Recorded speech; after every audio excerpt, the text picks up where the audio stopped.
Hei, Moi. mitä sä teet? Mitä mä teen? Mä etsin. No mitä sinä etsit? Etsin minä identiteetti. Omaa identiteettiäsi. Hei, tule tänne Oma lauteille. Me olemme nyt identiteetti. suomalaisessa saunassa. Ai saunassa. Ja täällä saunassa istutaan yleensä alasti, ilman vaatteita. Sauna on suomalaisille pyhä paikka. Täällä ovat syntyneet suomalaiset vauvat vuosisatojen aikana. Ja täällä on tehty politiikkaa ja parannettu maailmaa. Ja kiukalle heitetään vettä. Ja hikoillaan. Tämä on erittäin puhdas ja hygieninen tapa hoitaa puhtautta. Moi. Tämä on Marko. Moi, tämä on Andrei. Ja tämä on muutolaatikko. Muuttolaatikko toi meidät suomalaisen saunaan.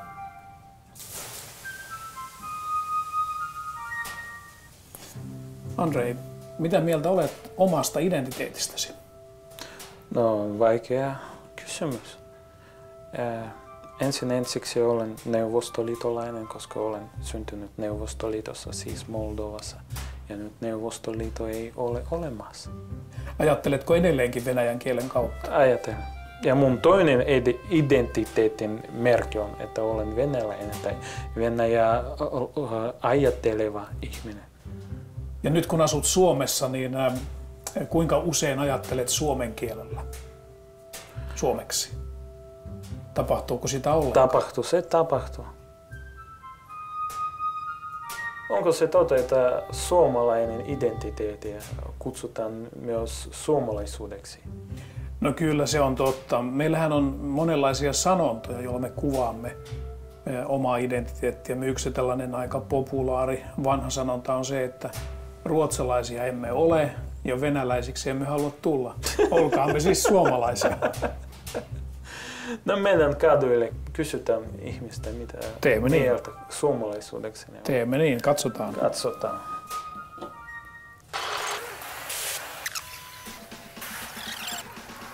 Ei tuu mitään mieleen. Mitä vois sanoa suomalaisista? Mä en... Just tätä tuppisuuna eikä osaa Niin. sanoa mitään. Mä en osaa vastata tommosiin kysymyksiin. Kannattaa pyytää joltain muulta joko. En mä osaa sanoa mitään. En tiedä. Mitä siihen sit sanois? Kannattaa kysyä varmaan toiselta. En mä oikein tohon nyt. Se on, tarkoittaa, en mä tiedä. Mä en osaa vastata tähän. En mä tiedä. Kumpa tietäisikin?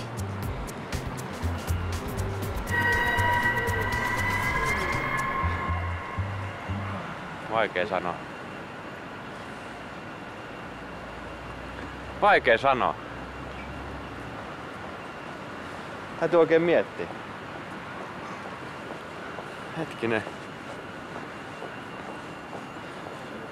Mitähän se olisi?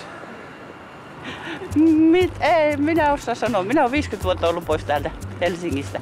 En tiedä. Mä oon itse suomenruotsalainen, niin en tiedä.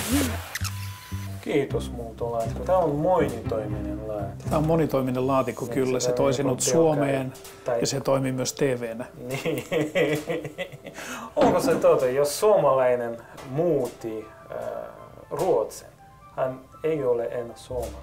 Se on totta. Hän on sen jälkeen siirtolainen. Ja kun kyllä, häntä sanotaan siirtolaiseksi. Tai maahanmuuttaja. Kyllä, siellä häntä kutsutaan maahanmuuttajaksi, kun hän tulee Ruotsiin. Mutta sitten jos hän palaa Suomeen, niin sen jälkeen hän on paluumuuttaja. Eli minulla on oikeastaan otsassani leima paluumuuttaja ja toinen leima siirtolainen. Ja keskellä suomalainen. Siis mutta mun leima on täällä Suomessa. Sinä olet maahanmuuttaja. Maahanmuuttaja. Kyllä. Sitä sinä olet. Ja kun palaat takaisin Moldovaan, olet paluumuuttaja kenties. Tämä on monitoiminen laatikko ja Kyllä. voi siirtää muun paikan nyt. Okei. Nyt me siirrymme. Okei. Wow. Maaginen laatikko toi meidät tänne. Niin. Viking Line terminaali. Joo, mä tulin nuorena tästä satamasta hyvin usein Suomeen Ruotsista. Se on osa minun double identity, eli minun tätä kaksoisidentiteettiä. Tupla-identiteetti. Kyllä suomeksi. Vem är du? Olen suomalainen. Hej då.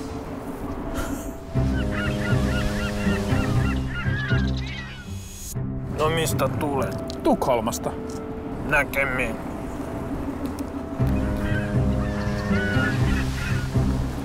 Kuka olet? En oikein tiedä, olenko ruotsalainen vai suomalainen. Olen siltä väliltä. Welcome. Kiitos. –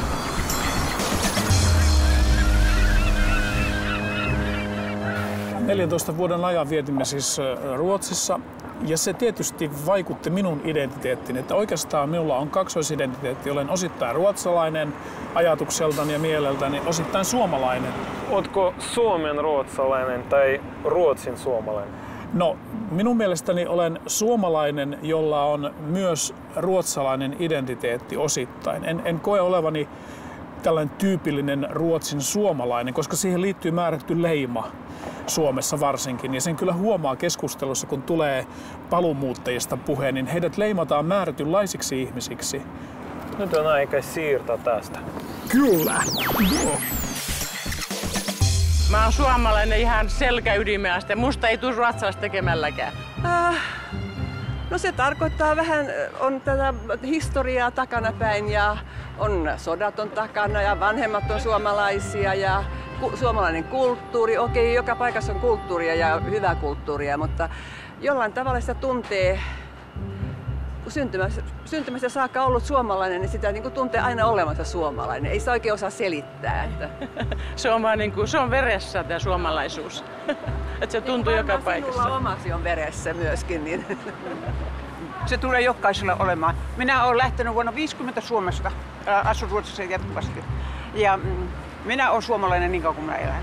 Mutta mulla on 2 poikaa ja ne on niin ruotsalaisia, ihan niin kuin minä olen suomalainen, he on ruotsalaisia. Heitä ei suomalaisissa saa millään. Ja siellä on, mä olin sukujuhlissa Juupajoilla viikko sitten, niin siellä oli tästä just puhe, että mä oon suomalainen, mutta mulla on 7 kappaletta ruotsalaisia siis minun jälkeen. Minun ja minun ukon jälkeen.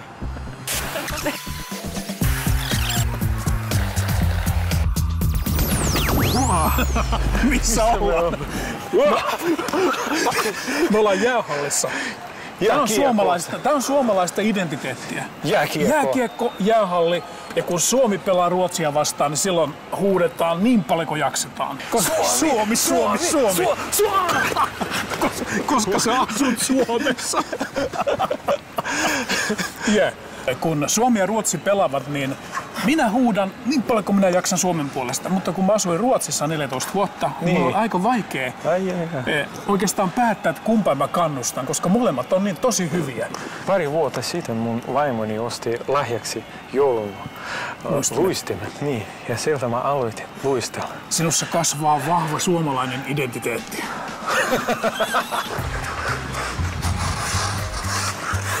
Nyt sä olet perussuomalainen. Perussuomalainen? Kyllä. Kuin Timo Soini. Kuin Timo Soini. Tiedät mitä Timo Soinin mieli on jääkiekosta? Hän ei pidä jääkiekosta. Katsotaan.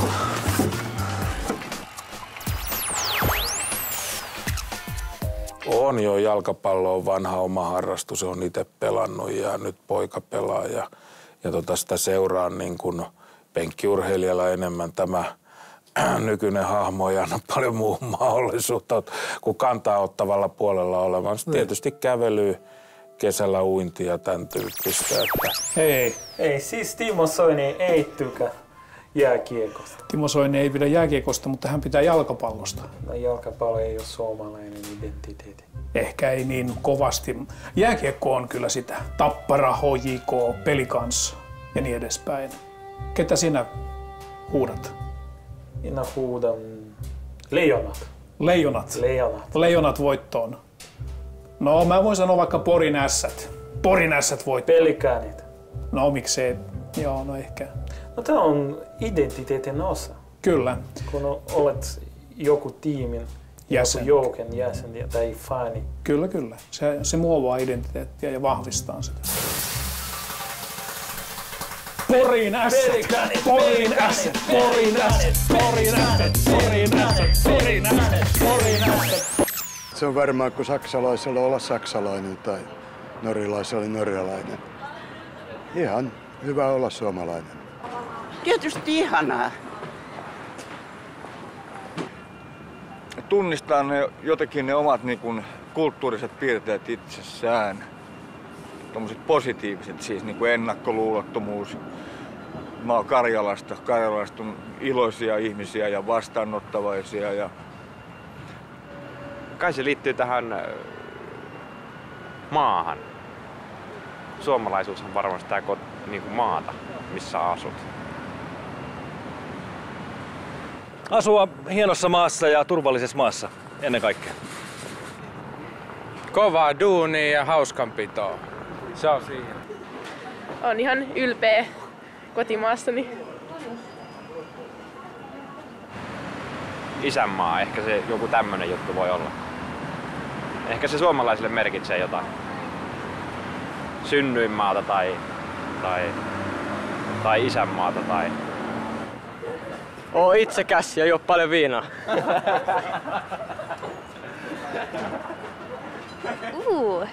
Sitä, että kestää tällaista ilmaa välillä. Ja se, että tuntuu joltain kuin jossain muualla. Sitä, että on syntynyt Suomessa tai sitä, että rakastaa vittu näitä katuja täällä Helsingissä. Niin. Tai on Suomen kansalaisuus. Ei tarvi olla kansalaisuutta, jos sä oot sydämeltä suomalainen tai stadilainen. No kai se on joku geeniperimä juttu. Niin ja sit silleen, en mä tiedä, saunotaan, syödään salmiakkiin. Itsenäisen valtion kansalainen. Ja luterilainen. Ja isänmaallinen. Niin tuossa yksi mies sanoi haastattelussa, että suomalainen identiteetti liittyy myös luterilaisuuteen. Onko se totta? Onko sinun mielestä totta? En mä tiedä. Minun mielestäkään se ei ihan pidä paikkaansa. No, tiedät, miten kirkon Timo Soini, siis perussuomalainen Timo Soini kuuluu? Hän kuuluu katoliseen kirkkoon. Ootko varma? Katsotaan.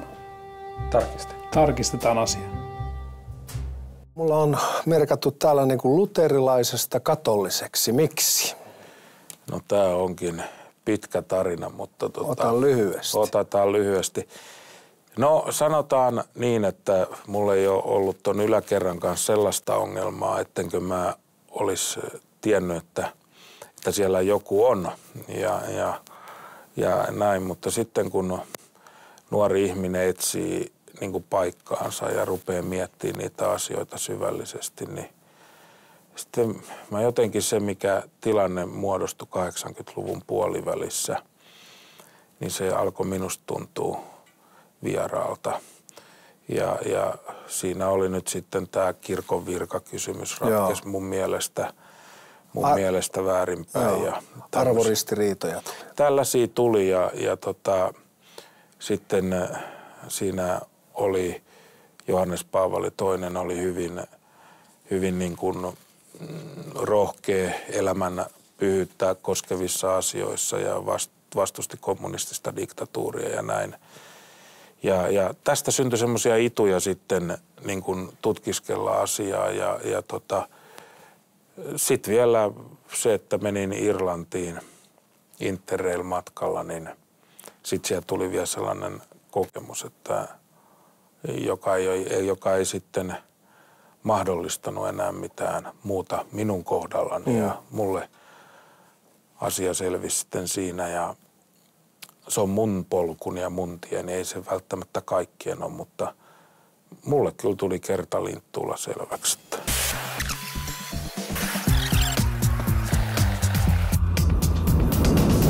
Niin Soini ei ollut luterilainen.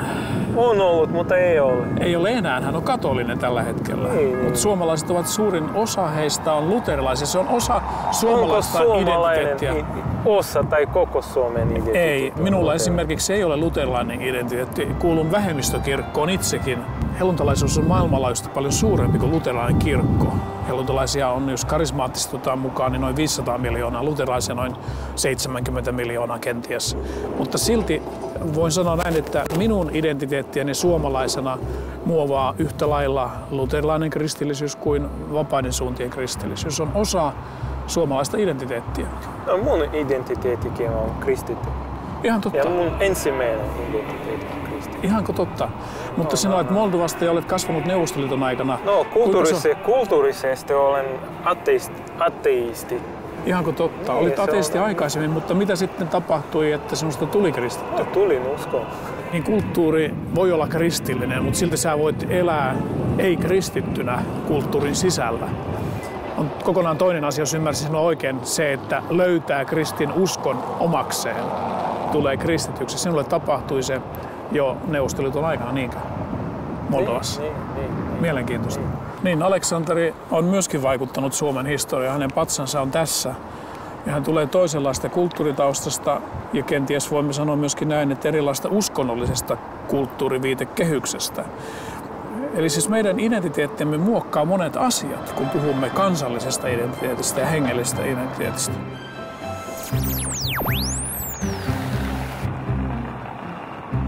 Niin, me olemme taas saunassa. Näin muuten on. Saunassa ollaan ja puhutaan nyt vähän syvemmin identiteetistä. No, sä sanonut, että sauna on pyhä paikka. Niin kirkko on pyhä paikka. Onko sauna niin pyhä kuin kirkko? Ei tietenkään. Se on vähän eri asia. Kirkko ja seurakunta ja kristillisyys on vähän korkeammalla tasolla tai syvemmin ajateltuna. Siihen liittyy erilainen pyhyys. Sauna voi olla tietysti suomalaisen ja miksei sinunkin kirkkosi, jossa voi hiljentyä ja ajatella. Sauna pitäisi olla alaston saunassa. No kyllä. Voisiko olla alaston pyhä paikka? No siis totta kai, jos ajattelemme teologisesti, niin ihminen syntyy alasti tähän maailmaan ja lähtee, jos ei häntä pueta, niin myöskin alasti tästä maailmasta. Eli me synnymme ja kuolemme ja olemme Jumalan edessä paljaita. Ja voimme sanoa kristillisestä elämänkatsomuksesta käsin hyväksyttyjä Jumalan lapsia Kristuksen tähden. Ja oikeastaan, jos katsotaan vaikkapa nyt Suomen lippua tai Ruotsin ja vaikkapa Ahvenanmaankin lippua, josta tässä olemme väläyksen nähneet, niin niissä myöskin tuo risti näkyy erittäin hyvin. Ja se minusta hienolla tavalla myöskin sitten tuo tämän identiteettikysymyksen ihan sinne juureen. Eli se, että minä hyväksyn omat lähtökohtani sellaisena kuin olen, että olen suomalainen ja kenties sitten suomalainen, luterilainen tai katolinen tai helluntalainen tai mikä kirkko sitten meillä onkin, niin ne ovat kaikki osa meidän identiteettiämme. Mutta se, mikä minusta kristillisyydessä on vahva puoli, on se, että minä voin nähdä sinut ystävänä ja veljenä. Ja myöskin, jos ajattelemme ihan poliittisesti, niin me voimme ajatella näin, että naapurimaat voidaan nähdä joko vihollisvaltiona tai mahdollisuuksina. Ja kyllä minun mielestäni uskonto ja nimenomaan kristillisyys ja kristinusko voi muokata ja vaikuttaa maailmaan sillä tavoin, että ihmisten on helpompi elää kahdenvälisissä suhteissa niin yksilöinä kuin kansakuntina. Siis jos olemme pyhällä tai pyhässä paikassa, on aika tietää totuuden. Haluatko? Kyllä, siis mistä asiasta? No, miten maahanmuuttajat näkevät suomalaisuuden? Haluatko tietää? Totta kai, katsotaan. Oletko varma? Olen valmis. Oletko ihan varma, että olet valmis? No kyllä olettaisin, että aika hyvin osaan arvata, mitä he sanovat. No, katsotaanpa. Katsotaanpa. Drunk, probably. It's quiet, not very friendly. That's about it. Oh, well, from my own perspective of what faiths are, well, very, I don't mean to be negative, but they like keeping to themselves. But they can be, they can be also associative if you miss some people. And also I like one thing about them, they like doing things the right way. And it's been excited being here in Finland. بدي اتكلم يعني احنا بالشعب الفنلندي هون يعني شعب ودود يعني شعب ودود وبحب التعرف على العادات والتقاليد الاخرى من الشعوب الاخرى، فهمت كيف علي؟ يعني حياة حلوة وجميل، بس فيها مشكلة واحدة اللي هي البرد، برد شديد، بس يعني الواحد بتعود ان شاء الله. وشكرا لتعاونكم واهتمامكم بالمواطنين الخير من خارج الوطن ومن داخل الوطن. У меня почему-то Афины ассоциируются со спокойствием, выдержка, спокойствие, наверное, умение воспитывать детей в каком-то таком вот терпении. У нас, наверное, этого все-таки немножко не хватает, судя вот по тому, как видишь мамашек на улице в России, допустим. Так? Good hockey player? Yeah. A good hockey player. Я не могу на это ответить, я не финка. Много молчать. Надо будет много молчать и очень толстый календарь иметь с собой. Да? Еще по пятницам устраивать бардак. I don't know, man. I don't want to be a Finn.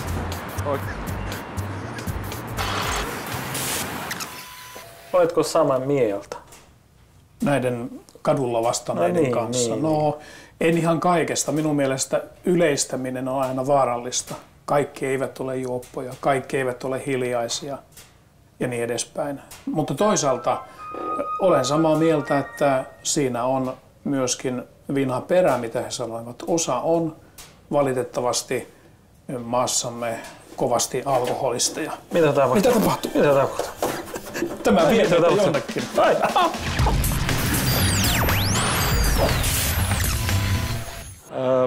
Itsenäinen maa ja itsenäinen kansa ja tietynlainen vapaus, en mä oikein muuta osaa sanoa.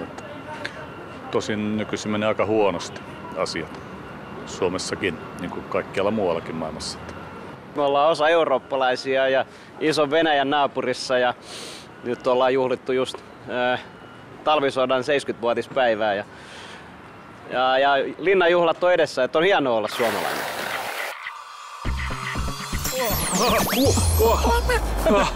Missä nyt ollaan? Me olemme täällä Mannerheimin patsaalla. Hän on venäläinen. Hän on suomalainen. Venäläinen. Mannerheim on tosi suomalainen. Hän on Suomen kunnia. Hän on venäläinen. Ei. Joka johti Suomeen. Tiedän, että hän oli tsaarin armeijassa pitkän uran, mutta hän on Suomen marsalkka. Hän on suomalainen. Hän on kasvanut Venäjällä. Mutta täällä ruotsinkielisten mielestä hän on myöskin ruotsalainen. Täällä kohtaavat nämä ruotsalaisuus, suomalaisuus. Se on osa meidän identiteettiämme, mutta hän on suomalainen. Venäläinen. Okei, hän on suomalainen. Ja ruotsalainen. Se vie meitä jonnekin. Seurataan. Seurataan, joo. Okay. Hyvä mies.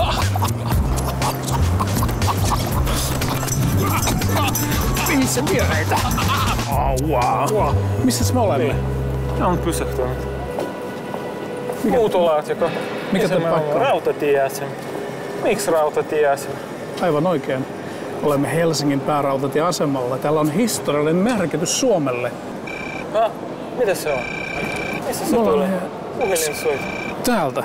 Wow! Vastaa ihmeessä. Haloo? No on Markku tehnyt.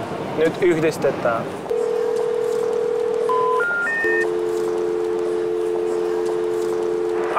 Halo? Aivan, olisihan se pitänyt arvata. Tällä on historiallista merkitystä täällä Helsingin asemalla. Sehän on asema, josta Lenin lähti tekemään vallankumousta Venäjälle. Olet oikeassa. Ja tälle samalle asemalle tuli Mannerheim. Tämä oli hyvä muistutus. Kiitos. Ole bien. Tämä on historiallinen paikka. Koko maailman historia. Kyllä. Tästä lähti vallankumous Venäjälle ja sieltä tuli myöskin sitten Suomen pelastussodassa Mannerheim. Se on osa meidän identiteettiämme. Ja meidänkin. Ja meidän. Missä se on? Jälleen. Muuttolaatikko on jälleen palannut. On palomuuttaja. Paluumuuttaja, kyllä. No katsotaanpa. Katsotaan mitä siellä on. Siellä on mansikka. Ja siellä on mustikka. Muu maa mustikka. Oma maa mansikka.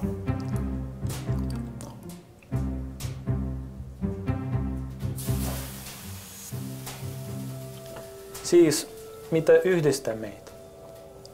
No varmaankin eurooppalaisuus. Sä olet eurooppalainen ja minäkin. Kyllä.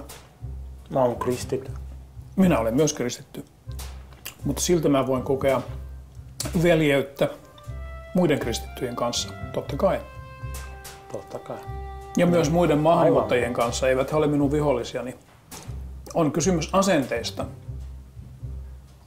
Millä tavalla asennoidumme toinen toiseen. Voin nähdä maahanmuuttajan vihollisena tai mahdollisuutena. Voin nähdä naapurivaltion vihollisena tai mahdollisuutena. Ja me olemme myös Jumalan luomia. Kyllä, se myös yhdistää meitä. Niin, Adamin ja Eevan pojat. Adamin ja Eevan jälkeläisiä ja ukko Noan jälkeläisiä. Ai niin, me olemme sukulaisia. Näin on.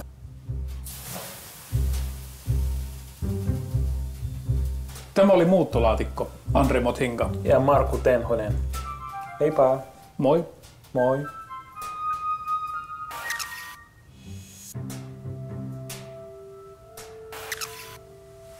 Andre, mitä yhteistä näillä lipuilla on?